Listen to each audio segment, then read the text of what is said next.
Pessoal, essa é para, no mínimo, você pensar, né? Você ficar aí maquinando o que está acontecendo no nosso país. Aqui, o Jeffrey Chikine fala sobre as diferenças de julgamento do Lula e do Bolsonaro, né? As instâncias, como se deve. Ele explica detalhadamente como deve ser esse processo, né? Legalmente falando, como deve ser esse processo de primeira instância, de STF, né? Quem tem foro privilegiado, né? Quem não tem. Ele explica detalhadamente sobre isso. E nós vemos que claramente as discrepâncias nos dois julgamentos, os absurdos que foram cometidos nesses dois julgamentos, né? Um foi julgado e condenado em 3 instâncias e finalmente absolvido no STF. Absolvido não, anulado. Ele nunca foi absolvido. Foi anulado o julgamento dele pelo STF, por um ministro indicado pela Dilma.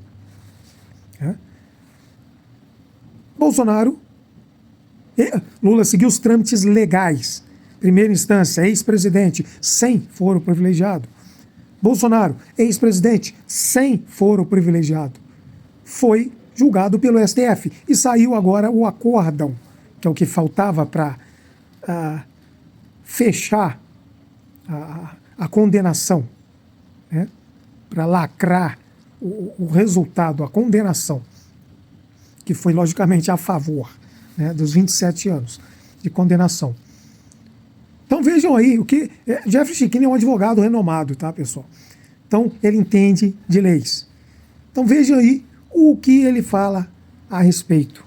Olá, meus amigos e minhas amigas. Nós já podemos dizer que o processo do presidente Jair Messias Bolsonaro é o processo mais rápido da história do Brasil. Bateu todos os recordes. Hoje acabou de sair o acórdão da primeira turma do STF, que o condenou por fatos que não praticou, por crimes que não praticou, a pena de 27 anos de prisão.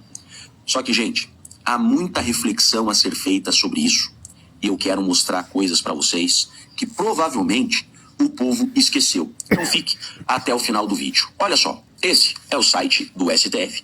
Acabou de publicar essa notícia. Vejam a importância desse caso para a Suprema Corte. Sai até notícia. Publicado o acórdão da condenação do ex-presidente Bolsonaro e outros 7 réus por tentativa de golpe. Eu quero primeiro fazer uma reflexão sobre esse termo aqui, ó. Tentativa de golpe de Estado. Por quê? Se olharmos historicamente para as ditaduras, sabe-se estar em uma ditadura quando o opositor político ele é chamado de traidor da pátria e é acusado de tentativa de golpe de Estado. Toda ditadura ela se concretiza com a acusação do opositor político de tentativa de golpe de Estado. Isso daqui é, para mim, um dos maiores sintomas de estarmos em uma ditadura. Mas sigamos. Olha só, quem lembra do caso do triplex do Lula? Lembra disso? O Lula, um ex-presidente da República, por isso processado e julgado em primeiro grau. Por quê? Desde 2005. Olha só isso. A jurisprudência do STF, o entendimento do STF, que foi consolidado em 2018, tá? É que ex-presidente não tem, ou melhor, não tinha prerrogativa de foro. Ex-presidente não tinha prerrogativa de foro.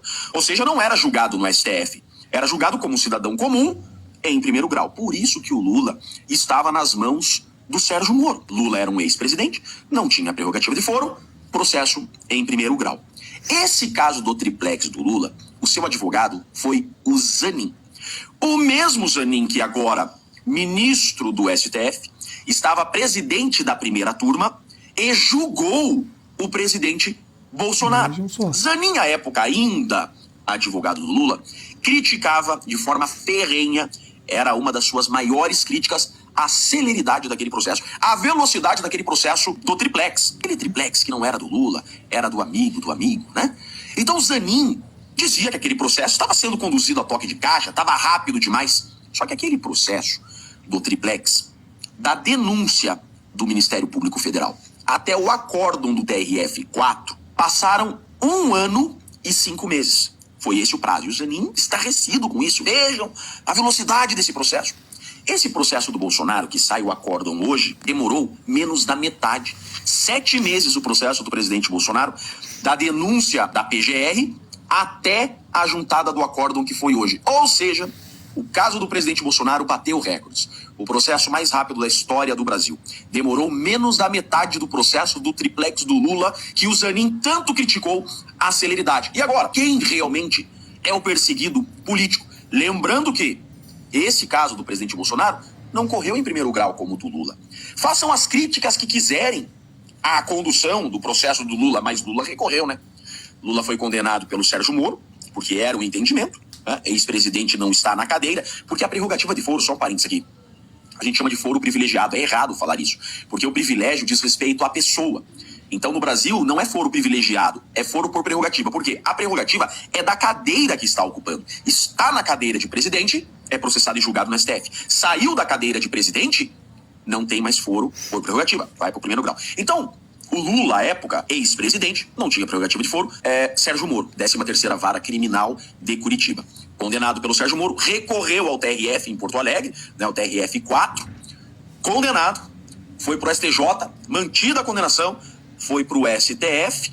O Fachin, indicado pela Dilma, relator do caso, anulou a condenação do Lula. Agora, o Bolsonaro, mesma situação, ex-presidente, era para estar aonde? Em primeiro grau. O que o STF fez? O STF, um dia antes da manifestação do PGR sobre isso. Então as defesas todas questionando. Não tem ninguém com prerrogativa de foro aqui. Os 30 acusados, nenhum tem mandato. Não tem ninguém com prerrogativa de foro aqui. Manda esse processo pro primeiro grau. Aí, o relator do caso, do Bolsonaro, né, desses 30 acusados, é o ministro Alexandre de Moraes. O ministro Alexandre de Moraes, então, pega esse pedido das defesas, que estavam questionando isso, e manda para a PGR, no último dia do prazo, para a PGR se manifestar sobre essa alegação das defesas, que o caso não deveria estar no STF, deveria estar em primeiro grau. No último dia, pautam um caso qualquer lá, que estava há muito tempo jogado no canto, e o STF julga um caso que estava lá jogado no canto, e mudam esse entendimento de 2005, mudam esse entendimento que estava consolidado em 2018 e falam, não, agora, ex-presidente tem prerrogativa de foro. Pera lá. De repente, um dia antes, muda o entendimento. Aí vem a manifestação do PGR. Era desse jeito mesmo. Mas ontem o STF mudou o entendimento e agora ex-presidente tem prerrogativa de foro, é julgado no STF. Entenderam, pessoal? Tudo é mudado conforme o que eles querem, né? Isso é uma ditadura que muda as regras, muda as leis conforme bem quer. E assim eles estão fazendo aqui. Implantação escancarada do comunismo, da ditadura. Lembrando que o ministro Fux foi o único ministro com sanidade suficiente para fazer cumprir a lei. Que, além de ter sido foi o voto contra a condenação, ele acusou o Supremo, os ministros do Supremo, de não terem prerrogativa para julgar este caso. Ele disse, um voto de 1h30, se não me engano, ele disse claramente, esse julgamento não deveria estar sendo feito lá. O Supremo não tem prerrogativa para esse julgamento. Esse julgamento deveria ser mandado para a primeira instância. Então ele condenou aquele julgamento, né? Enquanto os outros, logicamente, fizeram o que quiseram, né? Tripudiaram em cima da lei, escracharam completamente a democracia brasileira que eles tanto falam e dizem que defendem, né? Só serve para eles. O povo não tem direito à democracia, né? Todos os réus que foram julgados por eles, nenhum deles tinha prerrogativa de foro, né? O foro, ou prerrogativa, ou foro privilegiado, nenhum deles. No entanto, o Supremo queria julgar, porque eles queriam condenar. Não interessa o resto, né? Então, vejam aí, analisem e pensem por sua conta, né, o tamanho do buraco em que o Brasil está se enfiando.